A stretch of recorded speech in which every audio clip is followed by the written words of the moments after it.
હું તો સૌથી સદભાગી સંતાનો એને ગણું છું કે જેને દાદા દાદીના ખોળા મળતા હોય. એ સંતાનો સૌથી સુખી સંતાનો.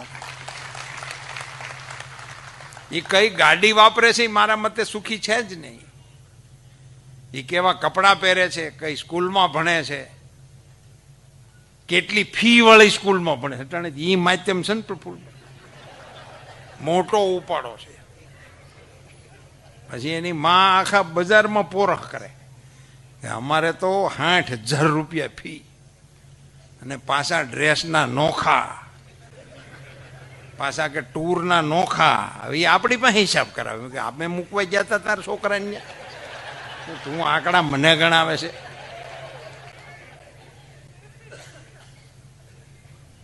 હવે એમાંથી હું નીકળતું છે રામ જાણે. પણ કુટુંબ વગર કેવો હર્યો ભર્યો આપણો સમાજ હતો સાહેબ. આપણે સંયુક્ત કુટુંબને બોજ ગણ્યો, સંયુક્ત કુટુંબને મજદૂરીમાં ગણાવ્યું, ઝઘડા માટેના કારણોમાં ગણાવ્યું. અને એવું જો હોત ને તો એના લોકગીત ન બન્યા હોત. લોકગીત જ્યારે બને ને ત્યારે એ જીવનની ઉત્તમ પરંપરાઓ સમાજમાં વણાય, વણાતા વણાતા ઝીલાય, ઝીલાણા પછી એ લોકબોલીમાં પરિણમે અને પછી એ લોક ઢાળમાં ઉતરે ને પછી લોકગીતની હરાયણે ચડે. સવા બશેરનું મારું દાતરડું લોલ, ઘડ્યું વિલા લાલીએ લવાર મુંજા વાલમજી લોલ, હવે નહીં જાઉં વીડી વાઢવારે લોલ. શ્રમ માટેનું મૂલ્ય હતું. ઈ ત્યાં એ વખતની વ્યવસ્થામાં ખામીઓ હતી એનું ગીત હતું. પરિણ્યો લાવે છે રોજ પાવલી રે લોલ, હું રે લાવું છું રૂપિયો 1.5 મુંજા વાલમજી લો. 1.5 રૂપિયો. એ જે ગીતો હતા એ હવે જો તમારી આ સંયુક્ત કુટુંબ વ્યવસ્થા એ બોજરૂપ હોત તો એવા ગીતો કેમ આવ્યા છે? સાંકડી શેરીમાં મારા સસરાજી મળ્યા મુને, લાજુ કાઢ્યાની ઘણી હામ રે ગોકુળમાં, હો મોરા શ્યામ મુજને હરિવાના. આ કેવી રીતે ગવાણું છે? જો એ બોજલ હોત તો કેવી રીતે ગવાણું હોત? સાંકડી શેરીમાં મારા જેઠજી મળ્યા મને, ઝીણું બોલ્યાની ઘણી હામ. તમે વિચાર તો કરો કેવી પરિવાર પ્રત્યેની શ્રદ્ધા હશે, કેવો પરિવાર પ્રત્યેનો આદર્શ હશે. અમે તો ગામડામાં, હું તો હજી રહું છું, હજી આપણે ત્યાં ગામડામાં કહેવત છે, બોલાય આમ લોકો હમસતા હમસતા વાતચીત 5 છે શેઠે સડતા નહીં, 3 અંદર જાય તો 2 ખેડશે. એ શેઠે સડાય. પણ એ ક્યારે થાય? સંયુક્ત કુટુંબ હોય તો કહેવાય. એક કલ્યું હોય તો સમાધાન જ કરવું પડે, પગે જ લાગ્યા રાખવું પડે, એનાથી કઈ થાય જ નહીં. ક્ષમતા વિહોણા થઈ ગયા. મોરલ ઓથોરિટી જે આપણી રહેતી હતી ને કુટુંબમાંથી આવે. એકાદ નાનો હોય, કોઈ નબળો હોય, ધીમો હોય તો એ સંયુક્ત કુટુંબમાં ખબર ન પડે. કુટુંબની શાખ ભેગી શાખ એ કુટુંબનો જ ગણાય. એ નાનું મોટું એમાં ગણાય નહીં. એની હારે એના ઉછેરને કોઈ બાધ ન આવે, એના વિકાસને કોઈ બાધ ના આવે. હવે એ તરત ઓશિયાળા થઈ જાય છે, નિરાધાર થઈ જાય છે, સંઘર્ષ નથી કરી શકતા. અને સંઘર્ષ આવે ત્યારે જે એકલતા અનુભવે છે પછી એ પાછા નથી વળી શકતા. પછી પાછા નથી વળી શકતા. એને સમજણ હોતે ને પડે છે કે અટાણે જો ભાઈઓ હોત, અટાણે જો પપ્પા હોત, અટાણે જો મમ્મી હોત, એમ તો એને પછી આંચકા આવે છે. પણ ત્યારે તો આપણે લીલું વાટી ચૂક્યા હોય કે તમે એટલે અમે નહીં ને અમારે ત્યાં તમે નહીં. એવી રીતે જે કુટુંબોને તોડી નાખ્યા. કેવી કેવી સુંદર કલ્પનાઓથી આપણા સંતાનો વંચિત રહી જાય છે.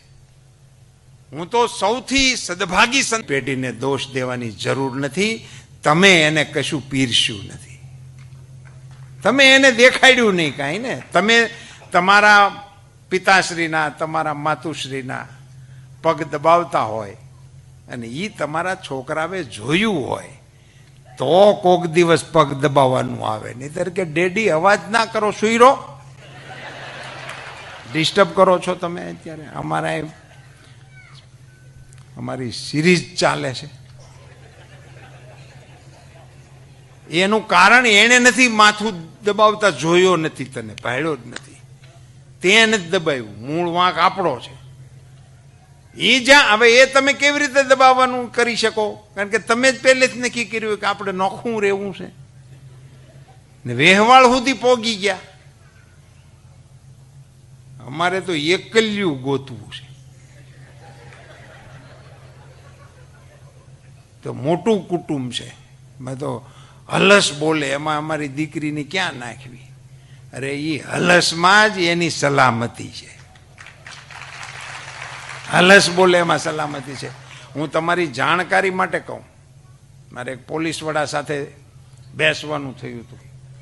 મારે આ બધી રામાયણો તો આપણી હાલતી જ હોય, છોકરીઓ ભાગી જવાની, પાછી ગોતવા જવાની, મેળવી દો, અમારી છોકરી નિર્દોષ છે, અમારી આંખ શાર કરી દો ને પછી તમે છૂટા. મેં કીધું એ આંખ શાર નહીં, બાર કરીને વહી ગઈ છે એ તારી અરે આંખ શાર હું ગમે એટલી આંખ ભેળી કરતો નથી માનવાની. હવે એના નામનું નાય નાખતું એટલે કામ પતે. પણ એ પોલીસ ઓફિસરે મને એવું કહ્યું હતું કે સાહેબ આ જેટલા કિસ્સા બને છે એમાંથી એક પણ કિસ્સો સંયુક્ત કુટુંબની દીકરીનો બનતો નથી. કેવડું મોટું અભય હતું આપણા પરિવારનું, એ તો તમે વિચાર કરો કોઈક દિવસ. કેવડું અભય આપણી દીકરીઓ માટે, દીકરાઓ માટે. અભય, એની અંદર ઉછરતી દીકરી ખબર ન પડે ક્યારે હાહેરે વળાવ્યા જેવડી થઈ ગઈ. કારણ કે ઘેરો હોય ને, કાકી હોય ને, ભોજાઈ હોય ને, નાની બેન હોય ને, મોટી બા હોય, ટોળું હોય, એની વચ્ચે જ એને ઉછરવાનું હતું. એટલે એમાં લંગુર લાગે જ નહીં, કવરેજ એરિયામાં જ હોય.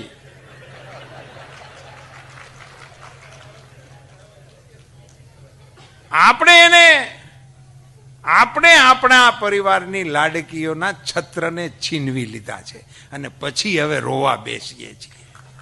એનો વાંક નથી, આપણો વાંક છે. આપણે પરિવાર તોડી નાખ્યો. ઓચિંતાની આળસ મરડી, જબકીને રાધા જાગી રે. પરોઢ થયું ને પાંગરિયું મન, વન વાસળિયું વાગી રે. ઘરને ખૂણે ઘંટી જાગી, ગીત મંડી ગઈ ગાવા રે.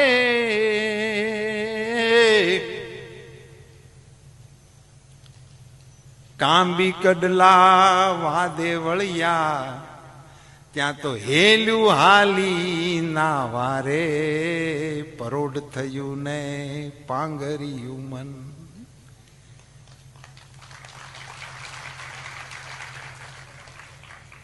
ઘંટીથી ગીત ગાતા ગાતા સવારમાં દળવાનું કામ કરતી હતી અમારી માતાઓ. કાંબી કડલા વાદે ચડ્યા એટલે છાશું ફેરવતી હતી, એટલે કાંબીને કડલાના અવાજ આવતા.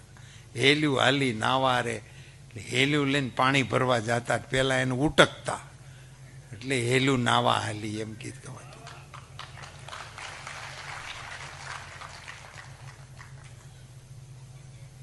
હવે જોગિંગમાં નીકળે છે બેનો. કરો તમે હેલ્યુમ ગોબા પડી ગયા.